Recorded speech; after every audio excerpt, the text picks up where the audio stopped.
أعوذ بالله من الشيطان الرجيم والمحصنات من النساء إلا ما ملكت أيمانكم كتاب الله عليكم وأحل لكم ما وراء ذلكم أن تبتغوا بأموالكم محسنين غير مسافرين فما استمتعتم به منهن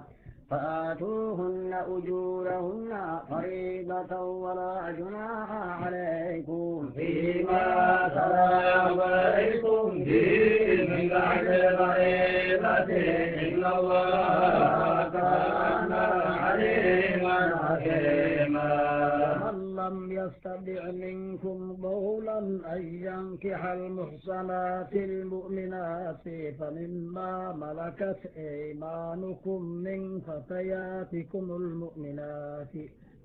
والله أعلم بإيمانكم بعضكم من بعض فانكحوهن بإذن أهلهن وآتوهن أجورهن بالمعروف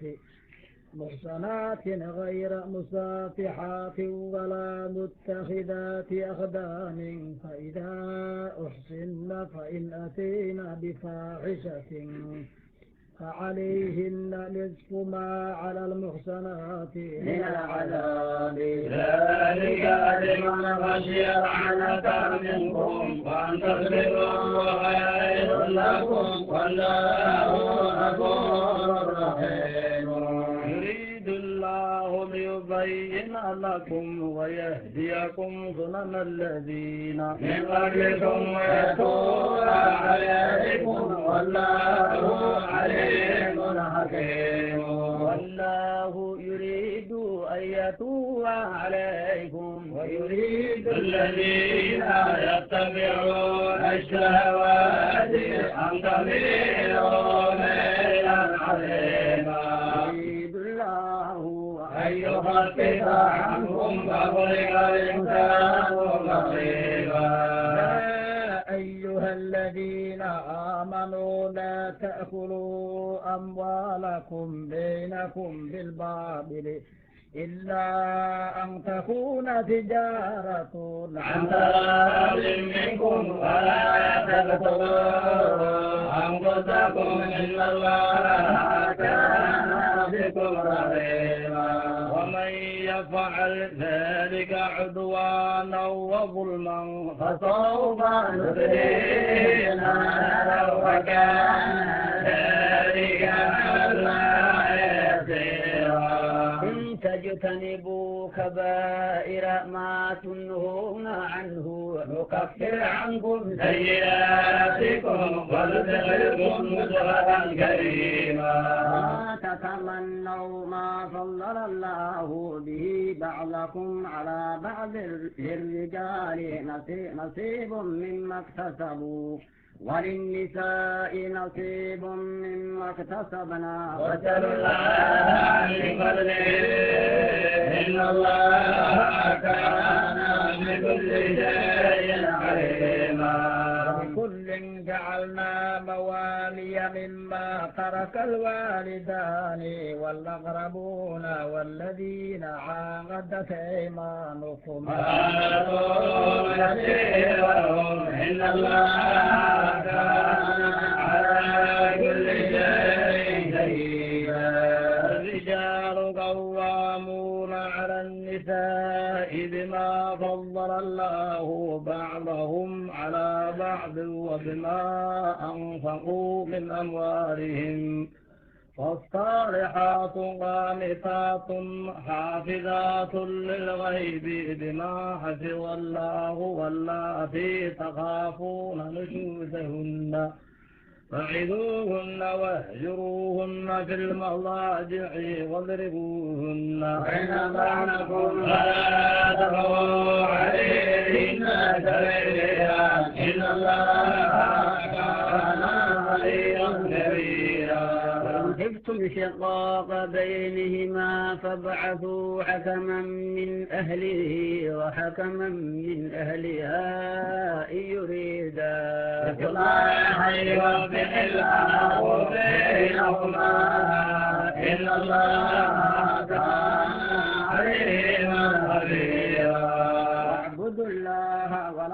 تشركوا به شيئا وبالوالدين إحسانا وبذي القربى واليتامى والمساكين والجار ذي القربى والجار الجنب والصاحب بالجنب وابن السبيل وما ملكت أيمانكم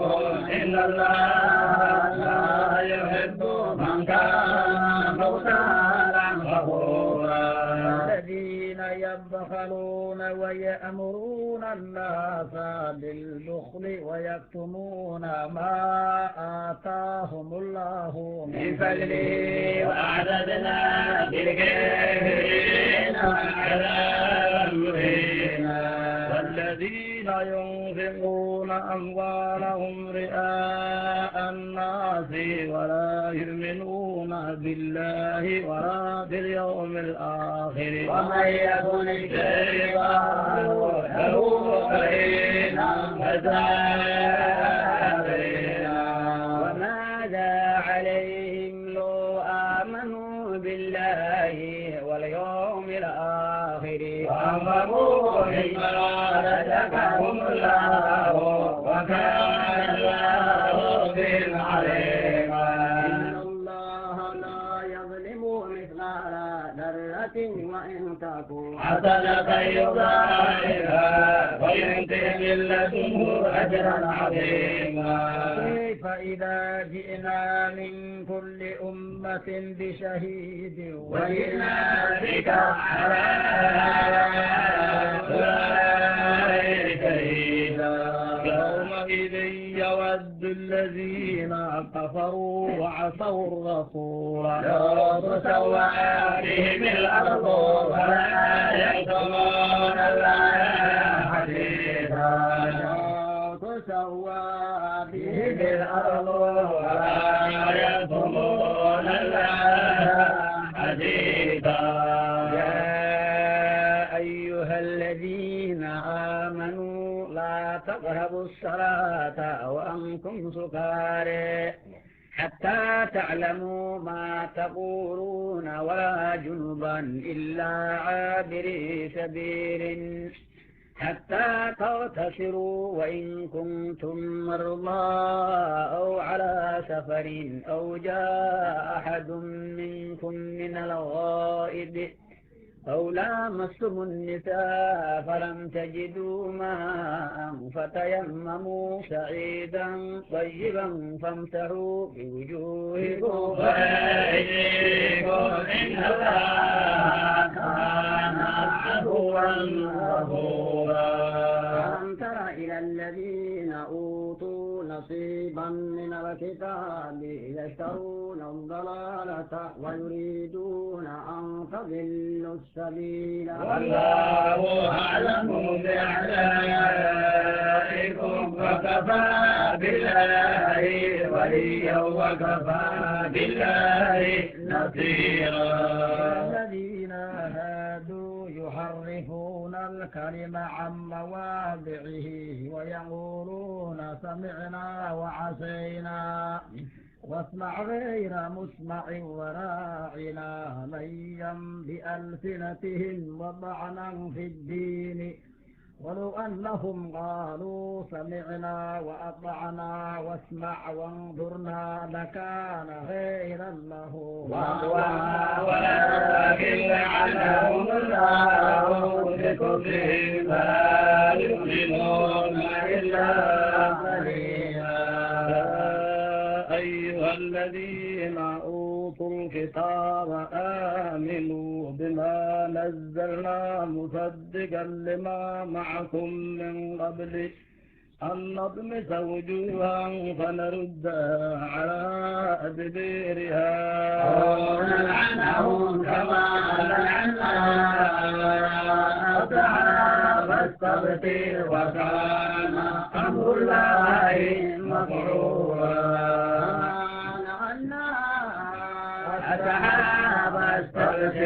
وكان أمر الله مفعولا إن الله لا يغفر أن يشرك يشرك به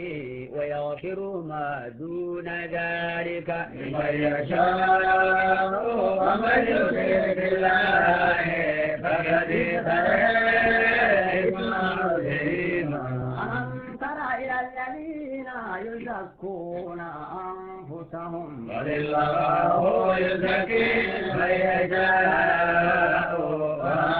يظلمون فتيلا. انظر كيف يفترون على الله كذبا وكفى به إثما مبينا. ألم تر إلى الذين أوتوا نصيبا من الكتاب يؤمنون بالجبت والطاغوت يقولون للذين كفروا هؤلاء أهدى من الذين آمنوا سبيلا. أولئك الذين لعنهم الله ومن يلعن الله فلن تجد له نصيرا. اللهم نصيب من الملك فإذا لا يؤتون الناس نصيرا. يحسدون الناس على ما آتاهم الله من فضله وقد آتينا إبراهيم الكتاب والحكمة وآتيناهم ملكا عظيما. فمنهم من آمن به ومنهم من صد عنه وكفى بجهنم سعيرا. إن الذين كفروا بآياتنا سوف نصليهم نارا كلما نضجت جلودهم مد الله الجلود ليذوقوا العذاب إن الله كان عزيزا حكيما. ليذوقوا العذاب إن الله كان عزيزا حكيما. إن الذين كفروا بآياتنا سوف نصليهم نارا كلما نضجت جلودهم بدلناهم جلودا غيرها ليذوقوا العذاب إن الله كان عزيزا حكيما. والذين آمنوا وعملوا الصالحات سندخلهم جنات تجري من تحتها الأنهار خالدين فيها أبدا لهم فيها أزواج مطهرة وندخلهم ظلا ظليلا. إن الله يأمركم أن تؤدوا الأمانات إلى أهلها وإذا حكمتم بين الناس أن تحكموا بالعدل. إن الله نعم يعظكم به إن الله كان سميعا بصيرا. يا أيها الذين آمنوا أطيعوا الله وأطيعوا الرسول وأولي الأمر منكم. فإن تنازعتم في شيء فردوه إلى الله والرسول إن كنتم تؤمنون بالله واليوم الآخر ذلك خير وأحسن تأويلا. ألم تر إلى الذين يزعمون أنهم آمنوا بما أنزل إليك وما أنزل من قبلك يريدون أن يتهاكموا إلى الطاغوت وقد أمروا أن يكفروا الشيطان أن يضلهم ضلالا بعيدا. وإذا قيل لهم تعالوا إلى ما أنزل الله وإلى رسوله يحيون يصدون عنك صدودا. وإلى الرسول يصدون عنك أصابتهم مصيبة بما قدمت أيديهم ثم جاءوك يحلفون بالله إن أردنا إلا إحسانا وتوفيقا أولئك الذين يعلم الله ما في قلوبهم أعرض عنهم وعظهم وقل لهم في أنفسهم قولا طريقا وما أرسلنا من رسول إلا ليطاع بإذن الله ولو أنهم إذ ظلموا أنفسهم جاءوك واستغفروا الله واستغفر لهم الرسول وجدوا الله توابا رحيما وربك لا يؤمنون حتى يحكموك فيما شجر بينهم ثم لا يجدون أنفسهم حرجا مما قضيت ويسلموا تسليما لو أنا كتبنا عليهم أن اقتلوا أنفسكم أو اخرجوا من دياركم ما فعلوه إلا قليل منهم ولو أنهم فعلوا ما يوعظون به فكان خيرا لهم وأشد تبليغا وإذا لآتيناهم من لدنا أجرا عظيما ولهديناهم صراطا مستقيما ومن يطع الله والرسول فأولئك مع الذين أنعم الله عليهم من النبيين والصديقين والشهداء والصالحين وحسن أولئك رفيقا ذلك الفضل من الله وكفى بالله عليما يا أيها الذين آمنوا خذوا حذركم فانفروا ثبات أو انفروا جميعا وإن منكم لمن ليبطئن فإن أصابتكم مصيبة فسمع الله علي إذ لم أكن معهم شهيدا وإن أصابكم فضل من الله ليقولن كأن لم يكن بينكم وبينه مودة يا ليتني كنت معهم فأفوز فوزا عظيما يقاتل في سبيل الله الذين يشرون الحياة الدنيا بالآخرة ومن يقاتل في سبيل الله ويغتل ويغلب فسوف نؤتيه أجرا عظيما وما لكم لا تقاتلون في سبيل الله والمستضعفين من الرجال والنساء والولدان الذين يقولون ربنا أخرجنا من هذه القرية الظالم أهلها واجعل لنا من لدنك وليا واجعل لنا من لدنك نصيرا من لدنك وليا واجعل لنا من لدنك نصيرا الذين آمنوا يقاتلون في سبيل الله والذين كفروا يقاتلون في سبيل الطاغوت وقاتلوا أولياء الشيطان إن كيد الشيطان كان ضعيفا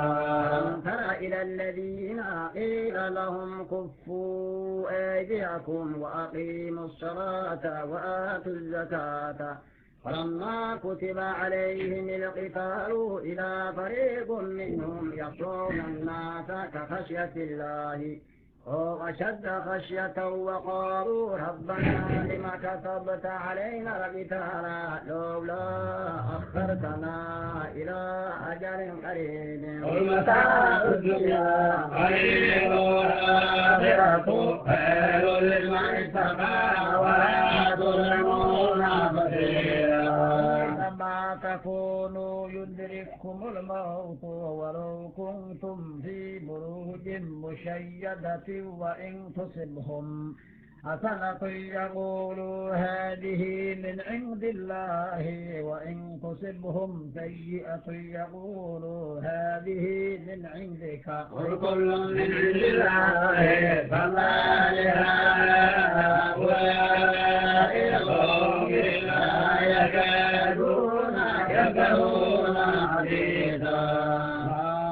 أصابك من حسنة فمن الله وما أصابك من سيئة فمن نفسك وارسلناك للناس رسولا وكفى بالله شهيدا من يطع الرسول فقد أطاع الله ومن تولى فما أرسلناك عليهم حفيظا ويقولون طاعة فإذا برزوا من عندك بيت طائفة منهم غير الذي تقول والله يحكم ما يبيتون فاعرض عنهم وتوكل على الله وكفى بالله وكيلا يتدبرون القرآن ولو كان من عند غير الله لوجدوا فيه اختلافا كثيرا وإذا جاءهم أمر من الأمن أو الخوف أذاعوا به ولو ردوه إلى الرسول وإلى أولي الأمر منهم لعلمه الذين يستنبطونه منهم لولا فضل الله عليكم ورحمته لاتبعتم الشيطان إلا قليلا فقاتل في سبيل الله لا تكلف إلا نفسك وحرر المؤمنين عسى الله أن يكف بعد الذين كفروا الله أشد بأسا وأشد تنكيلا من يشفع شفاعة حسنة يكن له نصيب منها ومن يشفع شفاعة سيئة يكن له كم منها وكان الله على كل شيء مقيتا حييتم بتحية فحيوا بأحسن منها وردوها إن الله كان على كل شيء حسيبا الله لا إله إلا هو ليجمعنكم إلى يوم القيامة لا ريب فيه وما أصدق من الله حديثا وما لكم في المنافقين فئتين والله أركسهم بما كسبوا أتريدون أن تهدوا من أضل الله ومن يضلل الله فلن تجد له سبيلا لو تكفرون كما كفروا فتكونون سواء فلا تتخذوا منهم أولياء حتى يهاجروا في سبيل الله فإن تولوا فخذوهم واقتلوهم حيث وجدتموهم ولا تستعينوا بالأمر ونصيرا الذين يصلون إلى قوم بينكم وبينهم ميثاق أو جاءوكم حصرت صدورهم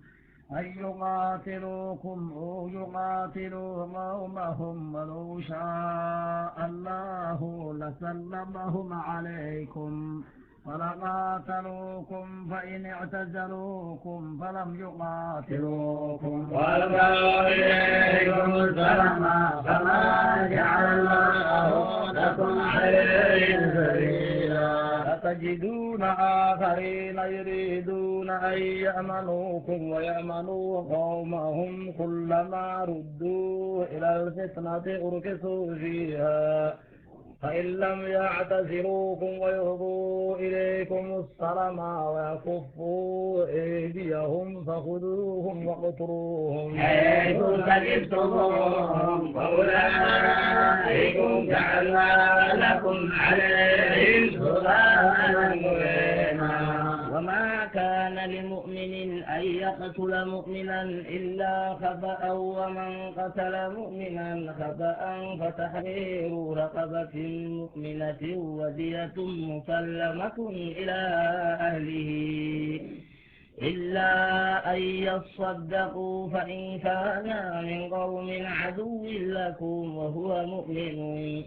فتحرير رقبة مؤمنة وإن كان من قوم بينكم وبينهم ميثاق فدية مسلمة إلى أهله وتحرير رقبة مؤمنة فمن لم يجد وصيام شهرين متتابعين توبة من الله وكان الله عليما حكيما. ومن يقتل مؤمنا متعمدا فجزاؤه جهنم خالدا فيها غضب الله عليه ولعنه وأعد له عذابا عظيما. أيها الذين آمنوا إذا ضربتم في سبيل الله فتبينوا ولا تقولوا لمن ألقى إليكم السلام لست مؤمنا تبتغون عرض الحياة الدنيا فعند الله مغانم كثيرة كذلك كنتم من قبل فمن الله عليكم فتبينوا إن الله كان بما تعملون خبيرا. يستوي القاعدون من المؤمنين غير أولي الضرر والمجاهدون في سبيل الله بأموالهم وأنفسهم فضل الله المجاهدين بأموالهم وأنفسهم على القاعدين درجة وكلا وعد الله وفضل الله المجاهدين على القاعدين أجرا عظيما. وفضل الله المجاهدين على القاعدين أجرا عظيما. درجات منه ومغفرة ورحمة وكان الله غفورا رحيما.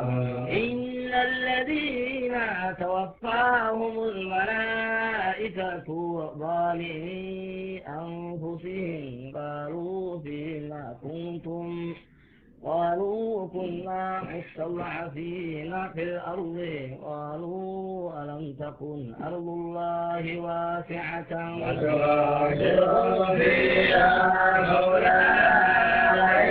مأواهم جهنم وساءت مصيرا. إلا المستضعفين من الرجال والنساء والولدان لا يستطيعون حيلة ولا يهتدون سبيلا. وأولئك عسى الله أن يعفو عنهم فكان الله عفوا غفورا. ومن يهاجر في سبيل الله يجد في الأرض مراغما كثيرا وسعة ومن يخرج من بيته مهاجرا إلى الله ورسوله وما يدرك الموت فقد وقع أجره على الله وكان الله غفورا رحيما. وإذا ضربتم في الأرض فليس عليكم جناح أن تقصروا من الصلاة إن كنتم أن يفتنكم الذين كفروا إن الكافرين كانوا لكم عدوا مبينا. وإذا كنت فيهم فأقمت لهم الصلاة فلتقم طائفة منهم معك وليأخذوا أسلحتهم فإذا سجدوا فليكونوا من ورائكم ولتأتي طائفة أخرى لم يصلوا فليصلوا معك وليأخذوا حذرهم وأسلحتهم ود الذين كفروا لو تغفلون عن أسلحتكم وأمتعتكم فيميلون عليكم ميلة واحدة ولا جناح عليكم إن كان بكم أذى من مطر أو كنتم مرضى أن تضعوا أسلحتكم وخذوا حذركم إن الله أعد للكافرين عذابا مهينا. فإذا قضيتم الصلاة فاذكروا الله قياما وقعودا وعلى جنوبكم من أقيموا الصلاة إن الصلاة كانت على المؤمنين كتابا موقوتا. ولا تهنوا في ابتغاء القوم إن تكونوا تعلمون فإنهم يعلمون كما تعلمون ويرجون من الله ما لا يرجون وكان الله عليما حكيما. وترجون من الله ما لا يرجون وكان الله عليما حكيما. إنا أنزلنا إليك الكتاب بالحق لتحكم بين الناس بما أريك الله ولا تكن لغيرها عظيما. واستغفر الله إن الله كان غفورا رحيما. ولا تجادل عن الذين يختانون أنفسهم إلا الله لا يحب من كان قوانا أثيما. يستخفون من الناس ولا يستخفون من الله وهو معهم إذ يبيتون ما لا يعلم من القول وكان الله بما يعملون محيطا. أنتم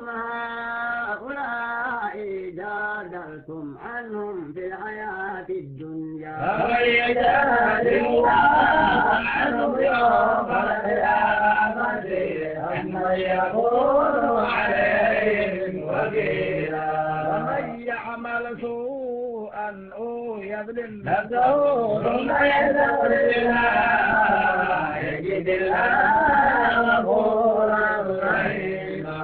ومن يكسب إثما فإنما يتلو على نفسه وكان الله عليما حكيما. ومن يكسب خطيئة أو إثما ثم يأتي بريئا فقد يتمى بهتانا وإثما مبينا. ولولا فضل الله عليك ورحمته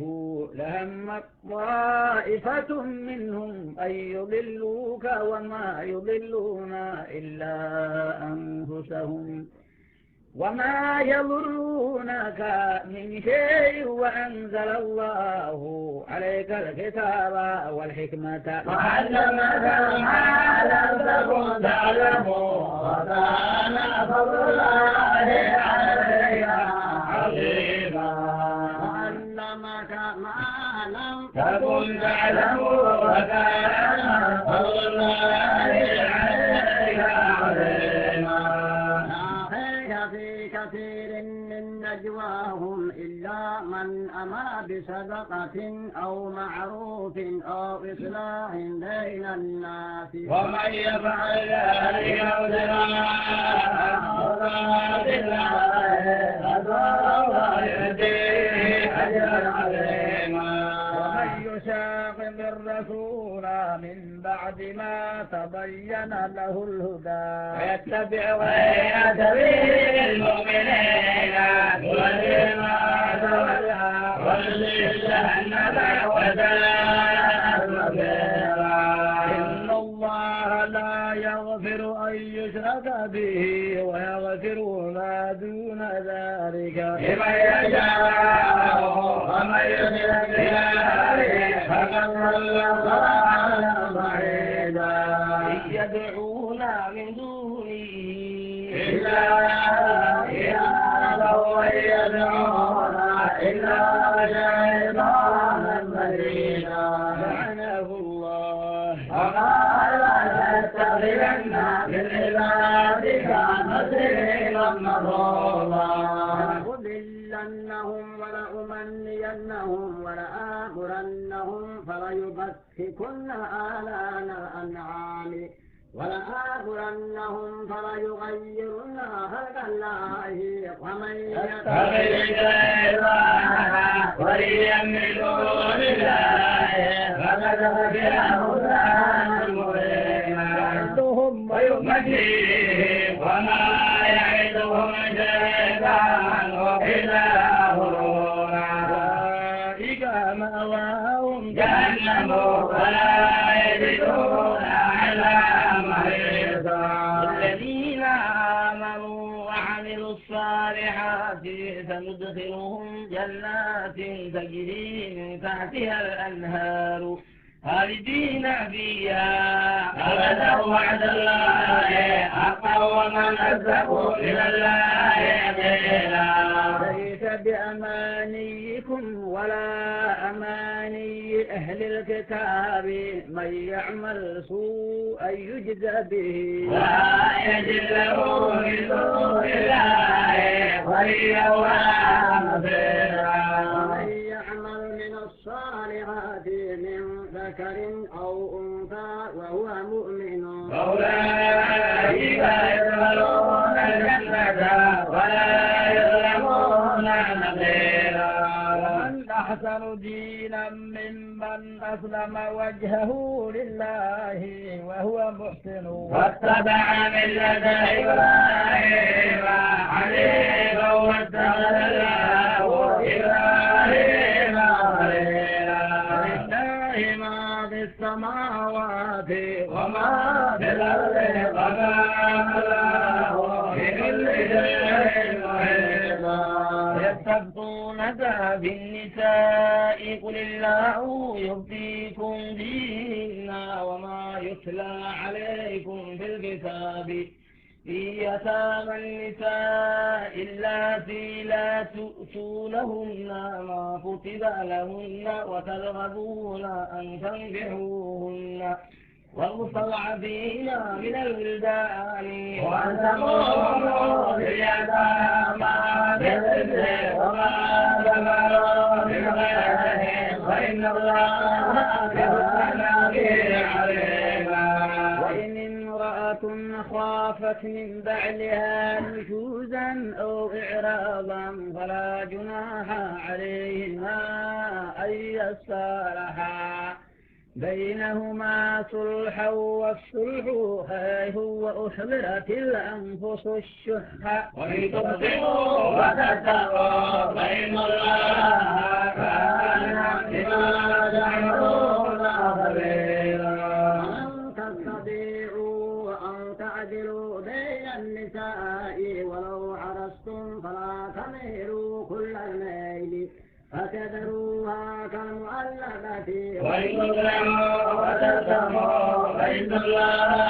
كان غفورا رحيما. يتفرقا يغني الله كلا من سعته وكان الله واسعا حكيما. لله ما في السماوات وما في الأرض ولقد وصينا الذين أوتوا الكتاب من قبلكم وإياكم أن اتقوا الله وإن تكفروا فإن لله ما في السماوات وما في الأرض وكان الله غنيا حميدا. ما في الأرض وكفى بالله وكيلا إن يشاء يذهبكم أيها الناس يدري علينا وكان الله على ذلك قديرا من كان يريد ثواب الدنيا فعند الله ثواب الدنيا والآخرة وكان الله سميعا بصيرا يا أيها الذين آمنوا كونوا قوامين بالقسط شهداء لله ولو على أنفسكم أو الوالدين والأقربين إن يكن غنيا أو فقيرا فالله أولى بهما فلا تتبعوا الهوى أن تعدلوا وإن تلووا فإن الله كان بما تعملون خبيرا يا أيها الذين آمنوا بالله ورسوله والكتاب الذي نزل على رسوله والكتاب الذي أنزل من قبل ومن يكفر بالله وملائكته وكتبه ورسله واليوم الآخر فقد ضل ضلالا بعيدا إن الذين آمنوا ثم كفروا ثم آمنوا ثم كفروا ثم ازدادوا كفرا بالله يغفر لهم فلا يهديهم سبيلا بشر المنافقين بأن لهم عذابا أليما بشر المنافقين بأن لهم عذابا أليما الذين يتخذون الكافرين أولياء من دون المؤمنين أيبتغون عندهم العزة فإن العزة لله جميعا قد نزل عليكم في الكتاب أن إذا سمعتم آيات الله يكفر بها ويستهزأ بها فلا تقعدوا معهم حتى يخوضوا في حديث غيره إنكم إذا مثلهم إن الله جامع المنافقين والكافرين في جهنم جميعا نزل عليكم في الكتاب أن إذا سمعتم آيات الله يكفر بها ويستهزأ بها فلا تقعدوا معهم حتى يخوضوا في حديث غيره إنكم إذا مثلهم إن الله جامع المنافقين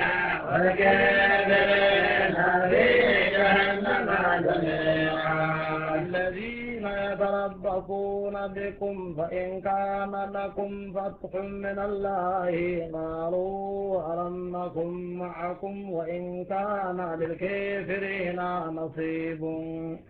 قالوا ألم نستحوذ عليكم ونمنعكم من المؤمنين فالله يحكم بينكم يوم القيامة ويجعل الله الكافرين على المؤمنين سبيلا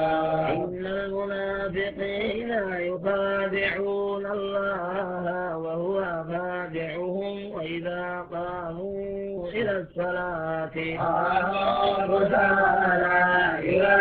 يراءون الناس ولا يذكرون الله إلا قليلا مذبذبين بين ذلك لا إله هؤلاء ولا إله هؤلاء ومن يضلل الله فلن تجد له سبيلا أيها الذين آمنوا لا تتخذوا الكافرين أولياء من دون المؤمنين أتريدون أن تجعلوا لله عليكم سلطانا في الدرك الأسفل من النار ولن تجد له نصيرا إلا الذين تابوا وأصلحوا واعتصموا بالله وأخلصوا دينهم لله فأولئك مع المؤمنين وسوف يؤتي المؤمنين أجرا عظيما يفعل الله بعذابكم إن كفرتم وآمنتم وكان